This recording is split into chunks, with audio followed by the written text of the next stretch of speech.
Gaming has always been a hodgepodge of different universes, styles of games, and art styles, but could they all connect? That is a question I have always asked myself over the years, and now I'm to set out on a journey to do just that. Connect all of the game universes that I can possibly connect. Starting with today's episode, I'm gonna find a way to make a huge, interconnected, gaming, massive multiverse. This episode of the Sonic the Hedgehog series spans from the start of Civilization up until Sonic Adventure 2. The rest of the series will be released at a later date. This section combines certain elements from the Archie comics, the Sonic movie, and of course the games to make a completely built world with which to start this massive project. Without further ado, let's get started.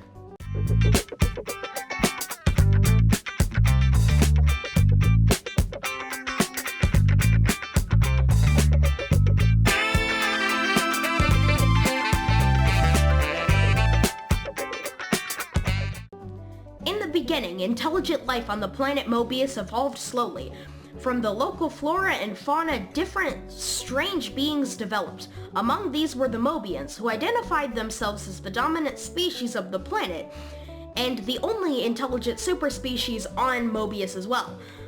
Out of all the species that evolved, echidnas did it the quickest. Only 500 years after modern echidnas appeared, they began creating sailing boats and traveling off the long archipelago of the Mobians' origin. They traveled to the continent known as Soumerica by humans and settled a clan in the Mystic Jungle. This clan was known as the Knuckles Clan. Soon enough, the Knuckles Clan began messing around in forces they didn't understand, including the Master Emerald and its guardian, Chaos. When the clan provoked Chaos, he absorbed the power of the 7 Chaos Emeralds surrounding the Master Emerald and destroyed the Knuckles Clan, save for a few lucky souls that continued the line all the way to modern times.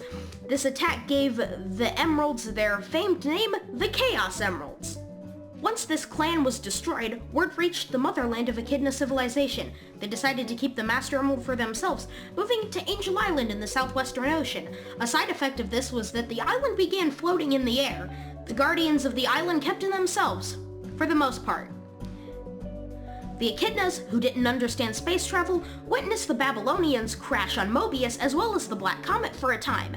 Out of this newfound faith, they created palaces and labyrinths in their honor, especially on the South Island, building both the Marble Temples of Marble Zone and the Labyrinth of Labyrinth Zone. They also built the Marble Gardens of Angel Island in honor of the Babylonians. Thousands of more years passed, and the Echidnas fell, leaving only the guardians of the Master Emerald left. The rest of Mobians had entered a medieval state. The prize of Mobian technology, however, were warp rings. Mobians created and experimented with warp rings for decades, and eventually traveled to other dimensions and worlds. The first world they found was another world of medieval wonders, in which they found a kingdom of mushrooms, where they opened relations with their king and became stout allies. They also gave the mushroom people warp ring technology, who trademarked it in their own different way. Back on Mobius, things were going great. Civilization was advancing at a rate never before seen, but things were about to be shaken up tremendously.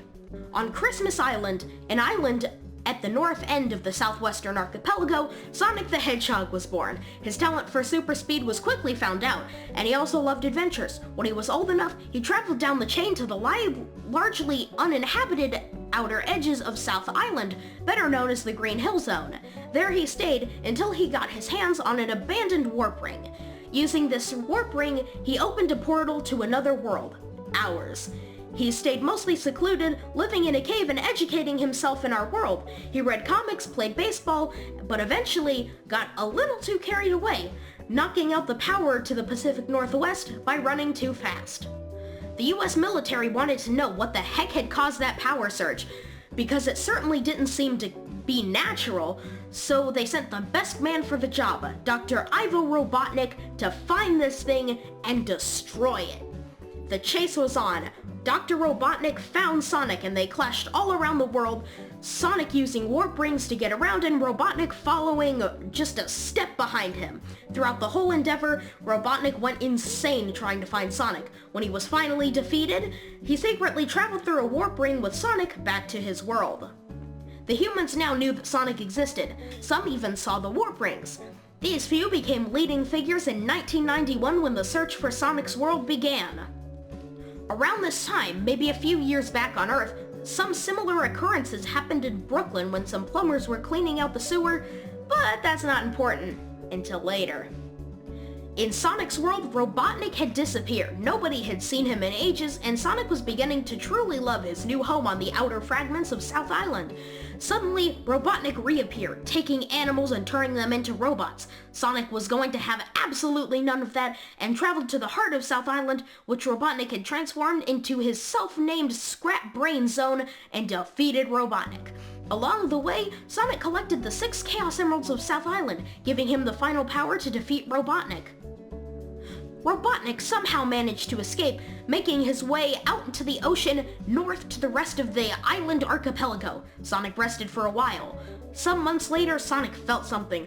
A warp ring opened on South Island. A rusty old plane fell through, and Sonic quickly discovered it. He gave it a look of his own and finally traveled off of South Island north. The first look he got of West Side Island was of the primordial wood zone burning. Though a valiant effort, he could not stop the forest fire. Within the day, the entire zone was destroyed.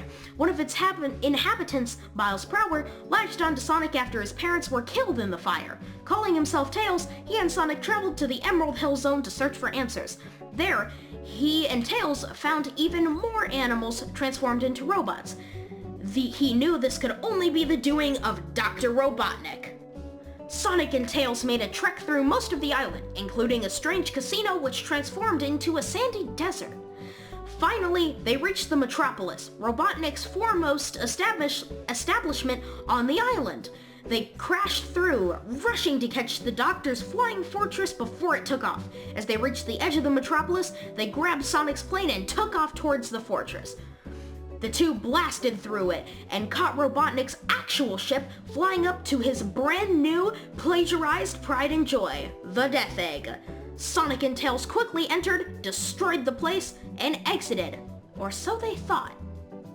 Tails caught Sonic as he fell from the Death Egg back to Mobius in the tornado, his name for Sonic's plane. Having no time to rest, Sonic used the 7 Chaos Emeralds he collected from West Side Island to turn into Super Sonic and rush to Angel Island, the place where the Death Egg had fallen, also crashing the floating isle into the sea as a result. While entering the island, Sonic was ambushed by Knuckles the Echidna, who had been fooled by Robotnik, who told him that Sonic was there to steal the Master Emerald, the source of the island's power. Of course, Robotnik stole it for himself, crashing the island into the sea in the process, but Knuckles didn't know any better. He ran off with the Chaos Emeralds into the island, hiding them in another 7 special zones, with Sonic and Tails giving chase. Throughout the island, Sonic and Tails saw ancient Babylonian ruins, polar ice caps, volcanic mountains, and arid deserts, but finally they became allies with Knuckles, traveled to the Sky Sanctuary Zone, and brought the Death Egg down for a final time, destroying it for good. Kind of. Back in the human world, it was 1998 and the humans had finally figured out warp ring technology. They managed to open a portal to Mobius and stepped out into an uninhabited land. The first thing they did was establish cities and outposts in the new world, including cities from a few different cultures, such as Station Square, Apatos, and Spagonia. Central City was built as the neutral capital of this new human world. This group of countries was treated as a space colony would be, and they became more independent over time. They had no contact with Mobians for a while and enjoyed a strange new world. Soon, Sonic's adventures took him off the island archipelago and over to the coast of the continent of South America. There he battled Dr. Robotnik on the Egg Station and the Death Egg Mark II. By this point, Sonic had aged 1 year and was now 16. It wasn't long before Sonic and Tails first encountered Station Square. They went back on the tornado and official relations between Mobians and humans began. Sonic decided to take a birthday vacation to the Emerald Coast Resort in Station Square, but the peace didn't last long. The police were fighting a strange water elemental being named Chaos Zero. He was easily defeated, but Sonic had the feeling this was the start of something bigger. Sonic went back to relaxing, But the next day, he noticed Tails flying through the sky on a new tornado prototype using the power of a Chaos Emerald. Sonic rescued him after the plane crashed, and Tails invited him to his workshop in the Mystic Ruins. When they arrived at his workshop in the outer reaches of the Mystic Ruins, Dr. Robotnik ambushed him. Sonic threw an insult, and calling him Dr. Eggman, and it hit Robotnik deep, right in the heart. He took a Chaos Emerald from Tails and gave it to Chaos Zero, who suddenly materialized. He grew and evolved, and then disappeared. Earlier that day, Knuckles had finally finished moving the Master Emerald to a discreet location in an area of the Mystic Ruins to protect it from Robotnik. Suddenly, as he was resting, it shattered. Knuckles then embarked on a quest to find all the missing pieces of the Master Emerald, getting tricked by Robotnik along the way and fighting Knuckles, where lots of oh-nos were thrown. Meanwhile, Robotnik had just finished a new robot, E-101 Gamma. This robot eventually turned on his fellow robots and sacrificed himself for the greater good. Amy got chased around by a similar robot, but couldn't defeat it because she's stupid. And Chaos continued to be bumped up in size. There is a legend that around this time a purple cat was doing something, but again, that's not important. Robotnik attempted to destroy Station Square with a missile, but Tails managed to stop it. He was awarded a Chaos Emerald for his help. All of these events added to Robotnik's evil master plan, giving way to the inevitable destruction of Station Square by the finally completed Perfect Chaos, using the last Chaos Emerald from the tornado to transform. At the last moment, Sonic used the last power of the Chaos Emerald's positive energy and transformed into Super Sonic. He beat Perfect Chaos and ran off into the sunset, away from the completely annihilated Station Square, not even sticking around to help the people he had just annihilated. But luckily, all those people got out and moved to all the other nations, specifically Central City. Robotnik had been driven to insanity with the destruction of the second egg carrier and fully embraced the name Eggman. He broke into a GUN facility to investigate a report about the ultimate life form. After breaking through, Eggman found it, Shadow the Hedgehog. Shadow broke free of his prison and did some crime. The police mistook Shadow for Sonic and arrested Sonic because that makes complete sense. Sonic was being flown to prison when he broke out of the helicopter and jumped into Central City. After the Chaos incident, Knuckles was inclined to move the Master Emerald once again. This time he moved it to the middle of a desert close to the coast of South America, unknowingly close to Eggman's secret pyramid base. Rouge the Bat, Eggman's secret double agent, went to try and get the Master Emerald from Knuckles, but failed. When Eggman stepped in, Knuckles was stupid and shattered the Master Emerald, going off to hunt the pieces. However, Rouge also decided to hunt the pieces, going in a separate direction, because they shattered all across the world and in space. Don't question it. Sonic had now almost escaped the city when he was cornered by GUN and attacked by a large mech. He quickly defeated it. Shadow showed up and demonstrated the power of the ultimate life form to Sonic. GUN took him prisoner once more. Sonic was taken to Prison Island, where Eggman was hanging out around Amy. Creepy, I know. Tails heard the news and went to Prison Island to save Sonic, defeating Eggman and saving Amy along the way.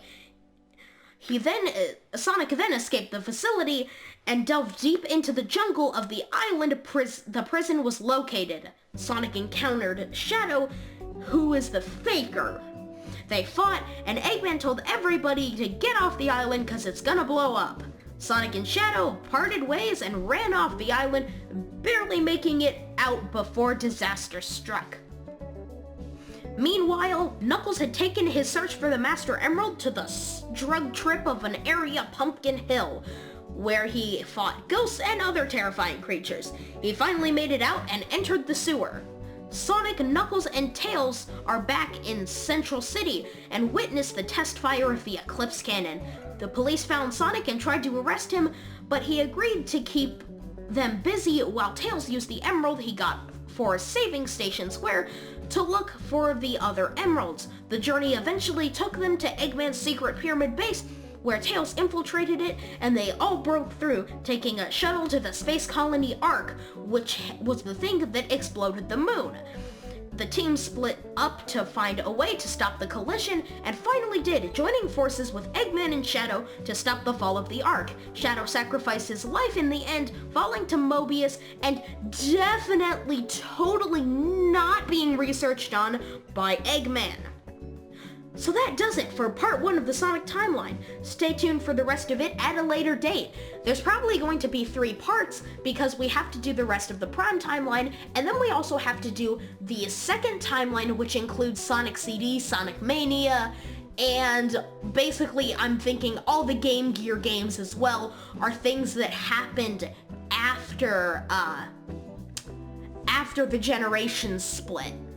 So anyway, thank you all so much for watching, and excuse my lack of uploading. I have been working on other things, but we are getting ready for a huge thing at some point in the future. If this never comes out, I'm sorry, but it's going to be great.